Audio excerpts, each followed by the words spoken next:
Good morning, students. In the last video, we learnt the first unit in Pedagogy of Social Science Part 2, Curriculum of Social Science. In that, we learnt meaning of curriculum, importance of curriculum in education, types of curriculum, factors influencing curriculum development, principles of curriculum development. Hope you all understood that. Today, we will see selection of content for social studies curriculum, organization of the social studies curriculum, curriculum of social science at primary stage and secondary stage. Selection of material for social studies curriculum. First thing, material related to family environment. You all know family is the first school for every child. Family is the one who socialize the children. So here at the primary stage, students should be taught about the family environment. For example, relationship within the family, that is father, mother, grandparents, grandchildren, uncle, auntie, these things should be taught. Then role of family members. So for example, father earns money for the family, mother takes care of the household thing, grandparents take care of the children, like that. So importance of mutual cooperation. So the children should be taught to help each other, to adjust with others, affection, tolerance, goodwill, respect among all the members of the family, duties and responsibilities of parents and children. If these things should be taught to the children. So these topics related to this should be selected for social studies curriculum. The second one is material related to basic needs and their satisfaction. So here man has been making use of various kinds of social and physical means to satisfy his basic needs. So what are the basic needs? You all know. So food, shelter and clothing. So how man is making use of these to physical and material resources to satisfy his needs. So for this, the topics like the means of procuring food, clothing and shelter, place of labor, transport, education, energy, entertainment can be included in the curriculum. Third thing is material related to physical environment. So physical environment is nothing but the surrounding, the climatic condition, the soil type, everything, vegetation, everything. So it occupies human beings' life. Without the human being's life is dependent upon the physical environment. For this, you can topics like soil, rain, weather, natural vegetation, minerals, forests, mountain, river, cattle wealth, etc. can be included in the curriculum. The fourth thing is material related to social environment. So man cannot live alone. He is a social animal. He has to adjust not only with the physical environment but also to the social environment. For this, he should understand how the society behaves, what are the elements of society. For this, the topics like neighborhood, development of cities and towns, various social organizations, religious institutions, fairs and festivals can be included as a part of curriculum. The fifth one is material related to economic development. So economy plays an important role in human beings' lives. So without economy we cannot live. So the world revolves around the economic resources. For this, the topics like importance of money, and then occupation, agriculture, industry, trade, export and import, rising standard of living, removing unemployment can be included in the curriculum. And the sixth one is material related to civic and political environment.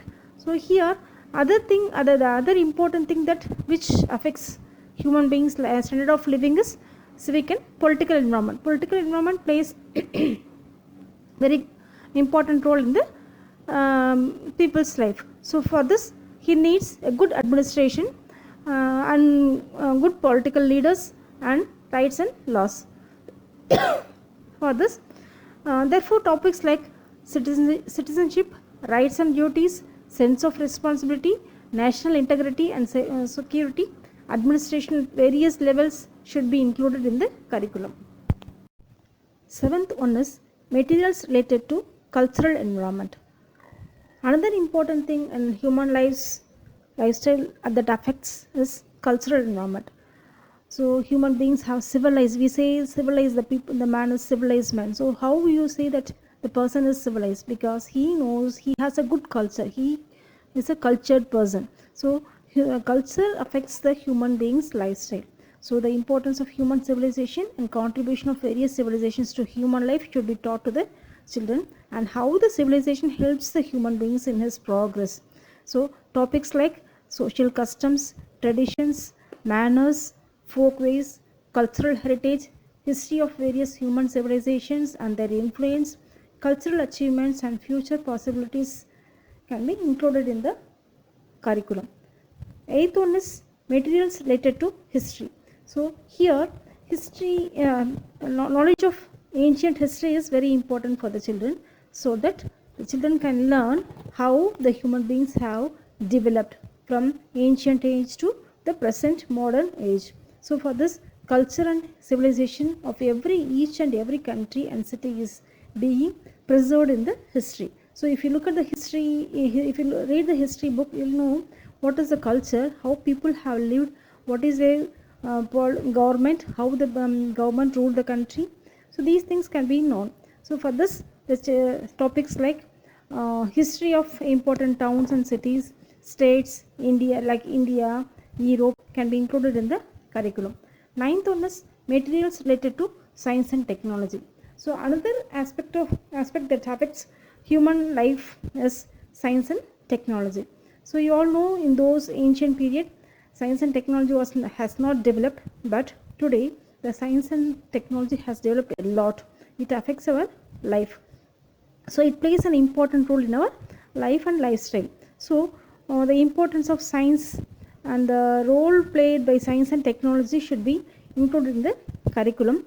So for this, the topics like understanding the universe, place of science and technology in our lives, contribution of science in overcoming the limitations of time, space, air, water, science in agriculture and industry, ill effects of science, not only the advantages of science but also ill effects of science, and life histories of great scientists can be included in the curriculum.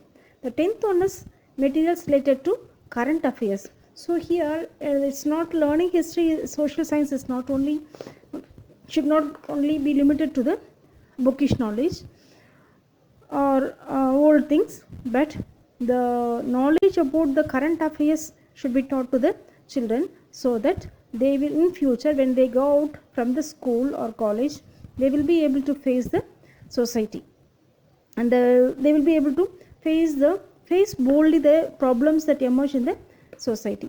So here for this, the topics like current affairs and contemporary social problems can be included in the curriculum.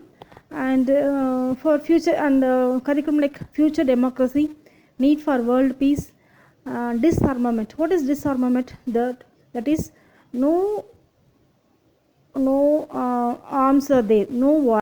So international understanding, various international organizations like UNO, WHO, health, like that. Then problems of developed and developing countries can be included as a content material. The last one is various activities. So here bookish knowledge is should not be limited to the social studies curriculum, but children should be provided with many various activities, so that they will be getting practical experience to face their life. So for this, you can add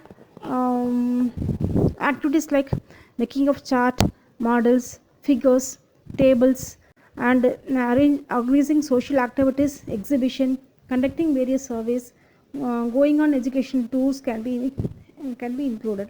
And celebrating national festivals is very important, and national days and national festivals, and conducting elections in the school is very important to make the children more democratic. So these are the things that should be kept in mind while selecting the materials for social studies curriculum. Organizing the contents of social studies curriculum. There are different types of organizing the social studies curriculum. We are going to see the three types of organizing this social studies curriculum. First one is concentric method, second one is topical method, third one is unit method. Concentric method. In this method, the basic concepts concerning the human activities, daily activities are being taught at the primary level, and gradually as the children grow and their mental faculties develop, the scope and nature of the concepts become widen and deepen. That is, the daily activities being in the earlier stage, they learn about their daily activities, the people around them, the animals around them, plants around them, and as they grow, the knowledge of the environment is being deepened and widened. So it is near to far. So in the beginning, the things around him, whatever the things he sees around him, that is the family, their school, their plants life, animal life is being taught, and then gradually as they go for higher classes, the subjects become harder. So near to far, and it is from easy to difficult, known to unknown, and concrete to abstract. These are the qualities of concentric method. So they start from their life, what are the things that they are facing in their life, they are being taught. From that, slowly they go for higher standard. As their mental level grows, they learn harder things. So here, for example, when the children are in the primary stage, the children can be taught about the freedom struggle, not by the concepts, but the children can be introduced through the stories of the leaders, like Gandhiji's story of life history of Gandhiji, or Nehru, Veerapandi Kattabomman. So in the primary stage, the life histories can be told to the children. Through that, we can introduce the children about the freedom struggle. When they go for middle classes, the events of War of Independence can be taught. For example, Quit India movement, Swadeshi movement. These things can be taught to the children in the middle classes.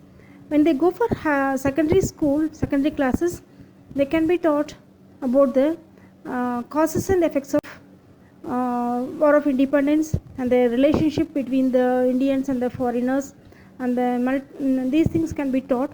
So here the children can understand what are the causes and effects. If you teach them in the primary stage the cause and effect of War of Independence, they will not be able to understand. So when they grow and as they mature, as their mental faculty develop, they can be taught about the cause and effects of relationship.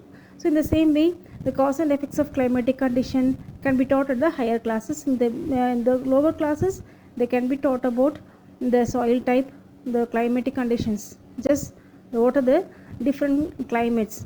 So when they go for higher classes, gradually we widen and deepen the contents. So this is concentric method of teaching. Look at this picture. If you look at this picture, there are 3 circles are there. So in the middle, it is small circle, the next is little larger, and the outer circle is very big. So in the middle circle, the circle inside the circle, it is primary stage, in that the children learn through personality. So that is, the children learn the life history of the leaders. So the example, life history of Gandhiji, life history of Kattabomman, they learn their life stories and their events, that life histories of the personalities. So when they go for middle classes, they learn the events. For example, when they learn about the freedom struggle, and then they learn some events. So for example, Quit India movement or Dandi March. So when they hear about the word Dandi March, they remember Gandhiji's life history. So they learn about Gandhiji's life history. They would have heard of Dandi March, how Gandhiji has marched to Dandi to take salt.